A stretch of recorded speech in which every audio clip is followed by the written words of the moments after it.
We are preaching today on the third Advent candle, love. And we're going to read a passage that doesn't even have the word love in it. And yet I would maintain, a few weeks ago, maybe 2 or 3 months ago, I preached a sermon series called Love Stories. I would maintain this is one of the great love stories in all of the Bible. It's the story of Gabriel coming to visit Mary. In the 6th month, the angel Gabriel was sent by God to a town in Galilee called Nazareth, to a virgin engaged to a man whose name was Joseph of the house of David. The virgin's name was Mary. And he came to her and he said, "Greetings, favored one. The Lord is with you." But she was much perplexed by his words and pondered what sort of greeting this might be, as would we all. And the angel said to her, "Do not be afraid, Mary, for you have found favor with God." There's that word favor twice. I would maintain that finding favor, this is God's love story for Mary. "And now you will conceive in your womb and bear a son, and you will name him Jesus. He will be great and will be called the Son of the Most High. And the Lord God will give to him the throne of his ancestor David. He will reign over the house of Jacob forever, and of his kingdom there will be no end." Mary said to the angel, "How can this be, since I am a virgin?" And the angel said to her, "The Holy Spirit will come upon you, and the power of the Most High will overshadow you. Therefore, the child to be born will be holy. He will be called Son of God. And now your relative Elizabeth in her old age has also conceived a son. And this is the 6th month for her, who was said to be barren. For nothing will be impossible with God." And Mary said, these are just some of the greatest words, I think, in the Bible. We'll talk about them in just a moment. This great act of faith on the part of Mary. She said, "Here am I, the servant of the Lord. Let it be with me according to your word." And then the angel departed from her. This is the word of the Lord. Thanks be to God. 6 or 7 weeks ago, I made a dumb mistake. It was kind of an amateur mistake for someone who's been preaching as long as I've been preaching. Denise and I were sitting around thinking about what kind of a sermon series to preach for Advent, and I came up with this great idea. I said, it's been a long time since we've preached the candles, so why don't we just preach the candles? We preach hope on the first Sunday, we'll preach peace on the second Sunday, love on the third Sunday.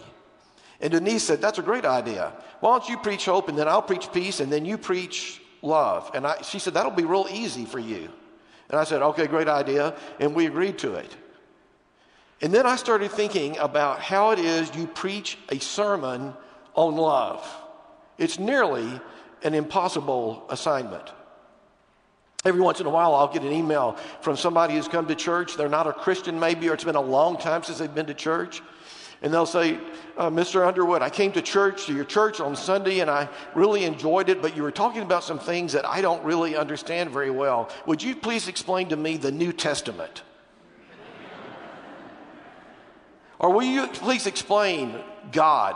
What and I'm stuck there trying to write an email about the New Testament or God. Well, let me tell you, this is what the Bible tells us. God is love. God is love. They're the same thing. Love is God. And so when we challenge ourselves to preach a sermon on love, it's really the whole thing, isn't it? We're really preaching about the power of God's love in our lives. And in some ways, that's what every sermon ever preached is all about. So it's a pretty challenging topic at the very beginning. The second problem with preaching a sermon on love is the way in which we have diluted the meaning of this word love with our overusage of the word. You just stop and think about the way in which we use the word all the time in our everyday conversation. The Cowboys are playing this afternoon. We love the Cowboys. My husband gave me a new car. I love my new car. We hope that you'll be able to go out to dinner with us next week. Oh, we would love to go out to dinner with you next week.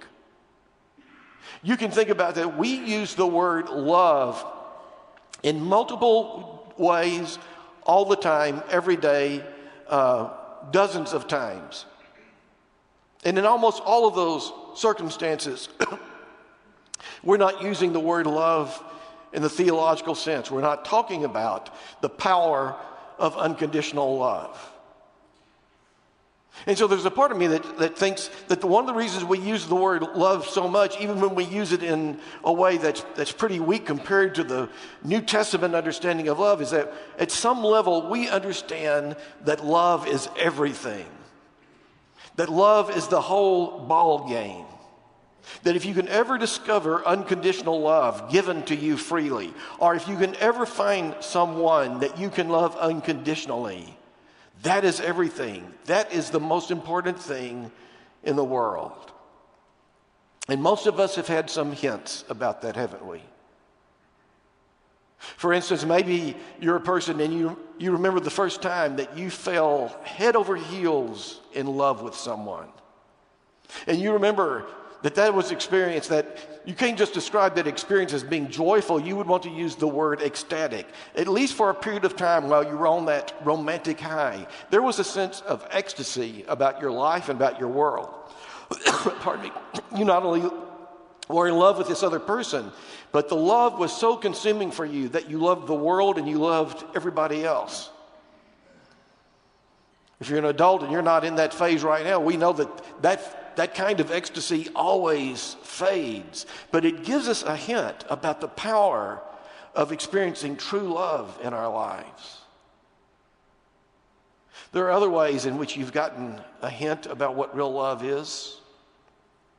Maybe in the middle of the night, you wake up and you go in and you open the door and you see your child asleep. And maybe he's a 2-year-old and he's not that much fun during the day. But when you see him asleep, innocent, you know that this child is a child of God, that this child is a child that has been given to you by God. You know the power of unconditional love for another human being.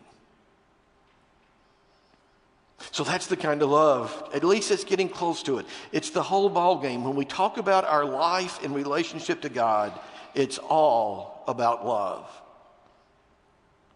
So when we turn to this story about Mary, the first chapter of Luke, it's really the beginning of the New Testament, I think. I believe that we have always underrated this story. I think perhaps, I thought about this a little bit. I think we have read this story or seen it acted out so many years in pageants, all those pageants where the 7-year-old is playing Gabriel and the 6-year-old is playing Mary and Gabriel comes. So we've tended to see this particular story, the angel coming to visit Mary, as kind of the prologue to the real story or the introduction to the real story. But if you stop and think about it, this is where it all begins. I was thinking about this story in the New Testament and comparing it to the story of Abraham and Sarah in the Old Testament. When God comes to Abraham and Sarah and says, I want you to start a journey, go on a journey for me, and I will make you the matriarch and the patriarch of a great people. As the stars number the sky, so will be your descendants. And it was their yes to God in that moment that began the Hebrew journey, the Old Testament faith that we celebrate. Without them, it wouldn't have happened. And the same is true here. Without Mary's yes to God, this moment where she says, let it be with me according to your word, the Jesus story would have had no beginning. It would have never happened, and you and I would not be here. So it's a remarkable act of faith on the part of Mary. This morning, I would contend with you that this act of faith is prompted by the act of pure, unconditional love on the part of God. Gabriel never uses the word love. He never uses it, and yet it's clear that when Gabriel comes to make this announcement with God, about God to Mary, that this is an act of unconditional love. Mary has been chosen by God. Chosen by God. That's what we do when we love, isn't it? And what can be more powerful than being chosen? I have a friend in Washington, D.C. A number of years ago. He sent me a wonderful story about an author by the name of Calvin Trillin. His wife, he and his wife Alice were volunteering at a camp for mentally and physically challenged children one summer. Alice was the main volunteer, but occasionally he'd go and accompany her. And one afternoon they went to this camp, and they were given the assignment of taking this little girl who was both mentally and physically challenged, taking her out to the playground to play with the other children.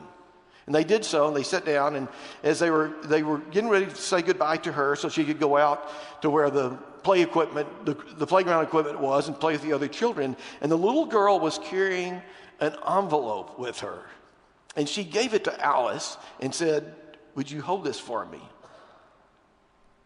The little girl went off to play, and Alice kept looking at this envelope. It was not sealed. It was clear that it was a letter from her mother. She confessed how guilty she felt about this, but at one point she just couldn't.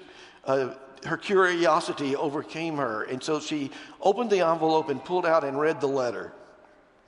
After reading the letter, she turned and gave it to her husband, Calvin, and she said, "Read this. I think this is the secret of life." And this is what it said. From the mother to the daughter, if God had given us the choice of choosing amongst all the children in the world, we would have chosen you. Only you. That's powerful, isn't it? That's what love is. And Mary, maybe 14 or 15 years old, alone, innocent enough that she could believe anything, God comes to her and chooses her. And in that moment, we know that love came down at Christmas. In that moment when Mary said yes to God's unconditional love, we know that her life was defined by love from that moment on. Her love for God, her love for Jesus, a love that took her all the way to the cross, to the cross. This text has been in my head so much this season because it's so clear when you read the story, and when you read the story down through the years, that the story of Christmas is really the story of love. God's love for us and God's empowering of us to love others. And so I would say this to you, this particular Christmas season, you can buy all of the perfect gifts this year, hit a home run with every single person. You can get and receive exactly what you want for Christmas. You can get all of your Christmas cards out on time. You can throw the perfect party. You can have the most peaceful family gathering you've ever had. And you will still miss the point if you don't understand that this season is about love. It's about how love came down at Christmas. And the fact that that love, the love of God for you, the fact that God has chosen you, just as God chose Mary, that fact is for you and everyone you love. That's the whole ball game, isn't it? That's everything. So maybe for you and me, if we really want to improve our love life, maybe we need to start, maybe even by going to our knees and improving our relationship with God. Maybe we need to start at a place where we can hear God say, "I choose you."